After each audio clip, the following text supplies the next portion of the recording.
Hey guys, Serena from Serena here. Just going to show you how to create this beautiful Rumi braid today, and then I'm going to show you how to apply it. So we're going to start by cutting the elastic off your purple synthetic hair. You're going to need some little rubber band hair ties. I like to use clear hair ties. I did run out today, so I'm using clear the whole way through. Start by tying the hair tie in the middle of the purple hair, and then get yourself a scarf and just tie that in the middle as well so you can fasten it up and hold it securely while you braid it. I also have this hanger for when I do extensions, so I'm going to do that. So I've got these little black hair ties that I'm going to be using most of the time. So start by sectioning each side into two, so you will have 4 pieces of hair.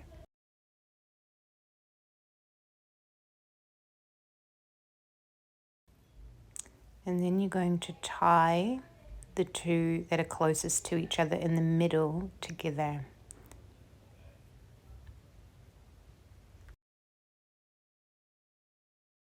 Can tangle up quite a bit because it is synthetic hair, it's not real hair. So just try and keep your sections as clean as you can. Then pull that up out of the way over top and tie the remaining 2 together.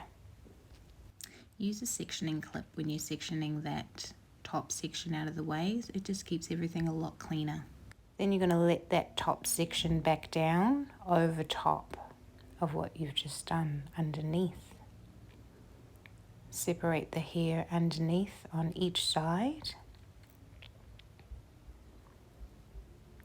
And then split the top section into 2 and clip up the section that was underneath between those 2. You're going to tie the 2 that were underneath and pull down the top section, split it and lift up the underneath section and tie the 2 on the sides together. Hopefully you're hearing the pattern. So we're always tying the 2 underneath and sectioning up the top. So tying the underneath.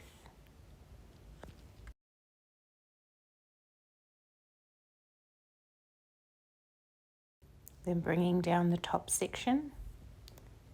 You can loosen up the braid as you go because the Rumi braid hairstyle is quite a big full look. So keep loosening that as you go. Loosening that as you go. I love this look. Okay, so now that you know the pattern, split the top, section the bottom in between those top 2 splits and tie it together. Always using a sectioning clip. I'll show you a few more times just in case, and you can do it alongside me. Remembering to loosen as you go. You can actually count each pull on the braid if you want it to be really even. Keep sectioning that out of the way, tying up the remaining pieces underneath and letting down the top section. Pulling out the braid as you go, making sure it's nice and full and even, of course. Splitting the top, clipping up the bottom. Here we go.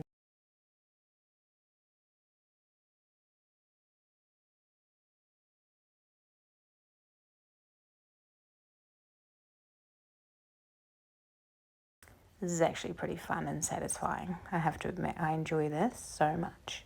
Pulling it out is really fun as well. And if you do go too far pulling it out, you can always cut the hair tie and retie it. Alright, so tying underneath again.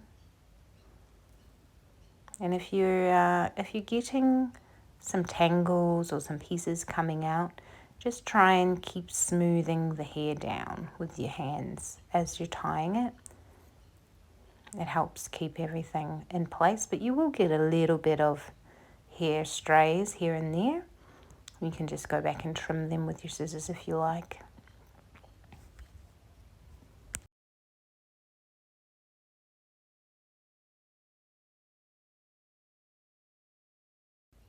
keep following that pattern, clipping up the bottom two pieces that you've just tied and bringing those two sides together and tying them, remembering to keep fanning out the braid as you go along.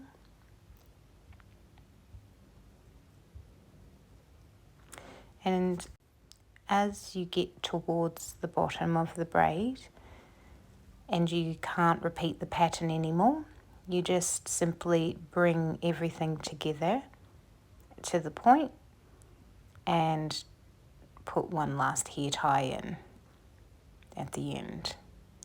I like to use clear hair ties as much as I can on this, so that if you are not decorating it with any metal pieces, then it doesn't matter. You've got see-through hair ties anyway. Gives it a bit of a nicer finish, as you can see.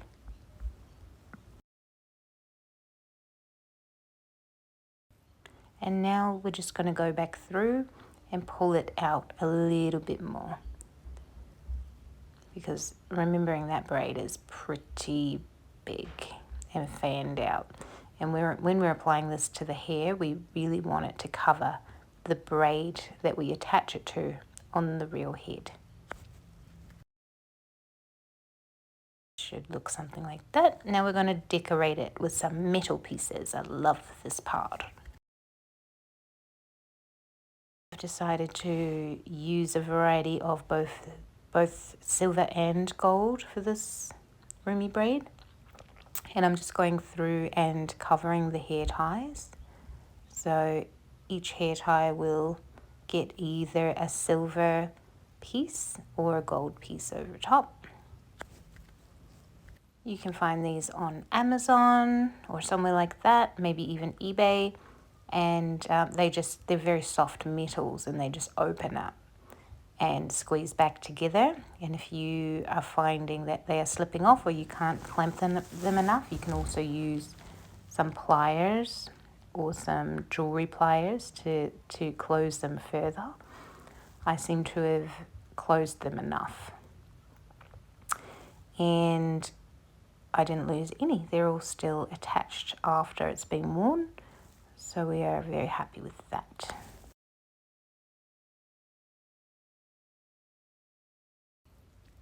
I'll try and find some links just to help you out and post them below, as well as links to the coloured hair wax that I used to colour my child's hair purple temporarily for the day when I attached this. If you have any questions, feel free to comment them below. I'm happy to answer any questions, or if you had any trouble with any part of this, let me know. Now we've finished the decoration part, we're going to untie the scarf. And that's the final result. Pretty cool. So this will probably take maybe 30 minutes to 60 minutes to create. Maybe a little bit longer with the gold and silver pieces. Now I'm going to show you how to apply it. So you want to make sure the hair is brushed out, and if you have a fringe like my daughter does, you want to make sure you've got a little bit of product on your hands. I've used a Serene Hair Care Argan Oil Serum to get that right nice and tight and back. And I'm just brushing it out as I go. I've decided to do a Dutch braid today because I feel like it's going to give me a little bit more substance to pin the braid into. So I'm just tidying it up as I go so I have a nice smooth surface to apply the purple to on the sides. You want to get the tension pretty tight, but it is a bit hard on kids, so just be mindful of that. Maybe give them an iPad or something like that, because yeah, they don't love their hair being pulled, do they? So just continuing on the braid down the back. Nice and tight, clean sections. If you don't know how to do a Dutch braid, you can watch my tutorial on how to do a Dutch braid, how to create a Dutch braid. It's very simple. The bottom area is where the tension is needed the most so that that doesn't slack, and just braid it all the way to the end. That's where the braid's going to sit over top. Now that we've measured that and we can see that's going to look great, I'm going to start applying the temporary colour. I start with blue and then I build up the pink over top because I am OCD with colour and I really wanted some control over the shade of purple that I created.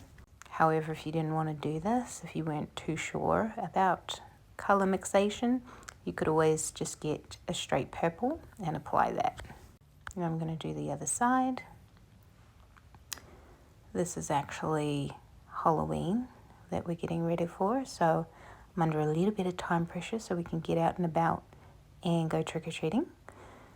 So I'm really working it, getting my partner to, that's my other little girl, she's Mira, for Halloween. So I'm really just wiping around the hairline as I go, well my partner is more accurately, and just layering that pink over top to get a really nice purple happening.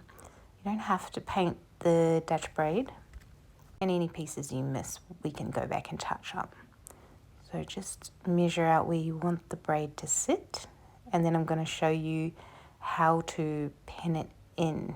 So you apply hairpins right through maybe every other hair tie that you've placed in your braid, bobby pins. So I'm just going to show you how to do that quickly. Okay, so now we're going to start pinning it into our braid into our braid. So just pop the bobby pin into the braid, pointing towards the back of the head. Slide it right into the braid underneath. So right into the mass of the braid underneath. And you're going to be so happy you did a Dutch braid because there's plenty of substance or area or hair for that to go in. So a fair bit of padding for the person that you're applying the braid to. And then you can go through and just touch up anything you missed. Make it all seamless, color match. And it looks fantastic. You can touch up the eyebrows as well. I just used the temporary hair wax color, the same color that I used on her head. She did not love this. She burst out laughing when she saw it, but she wore it anyway. I personally think it makes it. I think it looks so good. This is her seeing the brows for the first time. She did not love that. You can go back through with a, what's that thing called? A cotton bud, and just tidy up the eyebrows. And I'm just going to pop on the patterns. I'm referencing a photo as I do this, directly from the cartoon. And I'm just going through again with the hair color that I used. I'm using the pink, which was great. I used the pink for Mira when I created the other character, the other demon hunter. I used this pink. So it's been really good. It's a very versatile product. You can just gently pop those on. And if you've got a bit more time, you can also go through with a little bit of purple to make these pop, and even a little bit of highlighter. I do not have time for that today. It's time to go trick-or-treating. What do you think? If you like this video, please leave a comment below and subscribe. Thanks for watching.